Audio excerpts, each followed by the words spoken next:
Okay, so Jonathan goes on with the story to say that the receptionist then picked up the phone, right? Because, Hello. Jonathan had Hi, called in. Jonathan.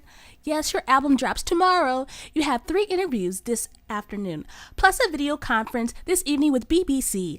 Asia's in a meeting. This evening you should be at the studio at, 9:45. Asia will meet you there this evening. Thank you. Jonathan said he could tell something wasn't right in the secretary's voice, but he just ignored it. Jonathan went on to tell me that Asia began to unzip Mark's zipper. Mark said, "Bitch, you forgot who running this. Your dumb college educated ass forgot who put your broke ass through college. I pay the bills." And that's when Asia began to reach for his nutsack. I'm just telling you what Jonathan told me. Officer, according to what Jonathan told me, he grabbed her by her throat. Yeah, Mark grabbed her by her throat and told her to sit down over there. And then he told her to go get the secretary before she sat down. Sound like he was confused to me. I just got the story secondhand. Asia gets up and opens the door, calling in the secretary. Mark goes over and sits in the leather captain's chair, according to Jonathan. "Yes, sir, Mr. Officer. I do understand the questions you're asking me. I was in my studio.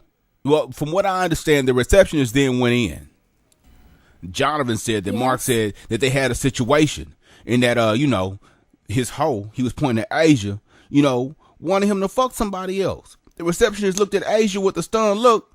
Mark continued talking. He said, if I told her that, I got you on the desk, she'd be mad and fire you. Which, Asia would do something like that. But instead, he said he was going to show her. And right there in front of him, he started making love to her on the desk. Now, Jonathan told me that, that Mark was kissing the secretary, the receptionist in the mouth. The receptionist was trying to fight, but then, it was all done, you know what I'm saying? She was overtaken by passion, you know what I'm saying? Mark pushed everything off the desk, ripped the secretary's blouse off, and told the secretary to tell Asia that she loved him. I know. Jonathan in my office, and I said to Jonathan Jonathan, this has nothing to do with DeMarcus, me and DeMarcus. He said, "Look, man, I'm trying to explain it to you." As he continued to explain, I'm sitting there and I'm listening. He said basically that Asia had told him a long time ago that, DeMarcus was his son. And that they just hadn't got the paternity test done. And that although she was with Mark, that they were not truly happy in their relationship. This is what he tells me.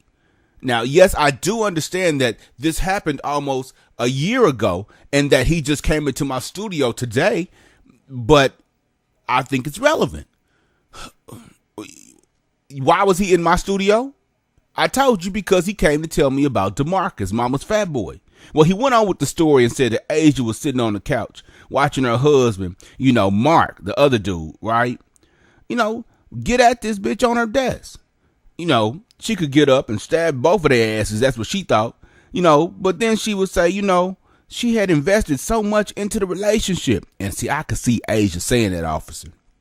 Now, Jonathan, he was a forthright coming dude, right? And he said that Asia basically said to him that she didn't want to lose Mark, Jonathan told me that Asia, got up and walked over toward Mark and the secretary trying to find some kind of peace in the situation, right? He's sleeping with the secretary, her secretary, on her desk. So she tried to find out a way to say she loved him, that she was with him, that she had made a mistake. So she tried to kiss the secretary in the mouth, right? Oh my! Who by this time was holding either side of the desk as Mark continued to ram her, right? Like he had been wanting to do that for a long time. Oh my God! I ain't mad at him for that. The secretary was fine, man, but certain places where you draw the line. So I'm sitting here, I'm listening to Jonathan tell me this story, and I said, man, are you telling me that you are DeMarcus's daddy? And he says, I'm telling you that I'm everything to DeMarcus. And that's when I pulled out my 9. Yes, I had my Glock on the desk, but my 9 was in my holster on my side. I put it to his head, and I said, finish your story, Cat, before I finish you now. Jonathan then said Alicia leaned over and kissed the secretary, and I said, man, you told me that. He said the secretary was on the desk, and that Mark had grabbed Asia and threw her across the room. I said, you told me that too. He said, then the secretary, was making a lot of noise, and that's when he walked up outside the door and heard this.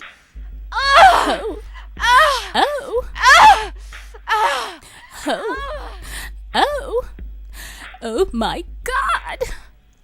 Jonathan told me that he heard this standing outside of Asia's door by the secretary's desk. He then heard Mark say, Asia, I'll kill you. Asia drops her head in her hands as Jonathan busts in the office. Through the unlocked door with his 9mm drawn, he says he was thinking that Asia was in danger, so he begins firing. When he begins firing, he hits Mark in the back, a total of 3 times in the back. Yes, he said it with his own mouth. I heard him. Yes, sir, I do understand this is different from what everything else that you heard up until this point.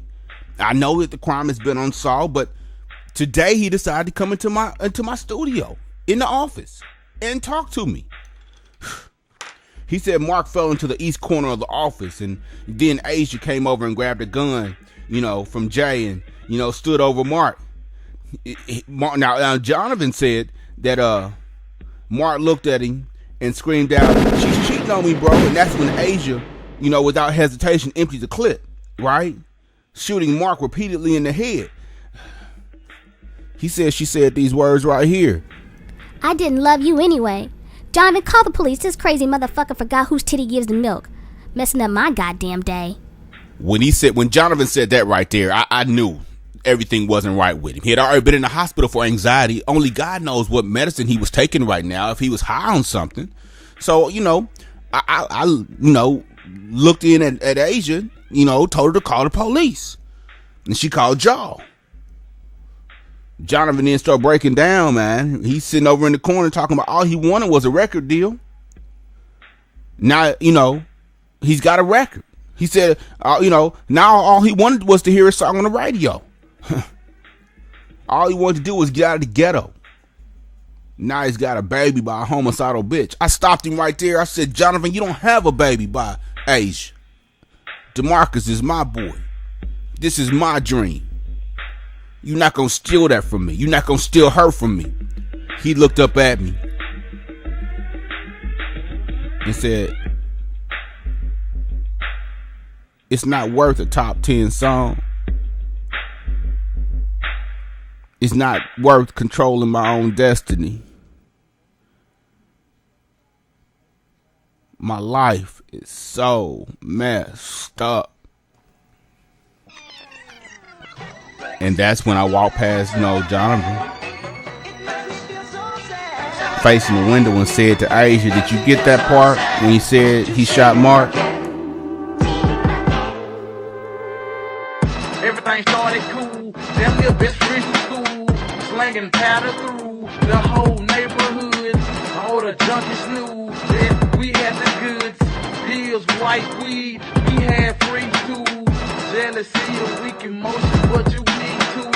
Started spreading rumors throughout our whole crew that I was playing them like fools. No, that's what I do. Investigating, but the jury can rule. But when you gon' make the news, cause when I'm a part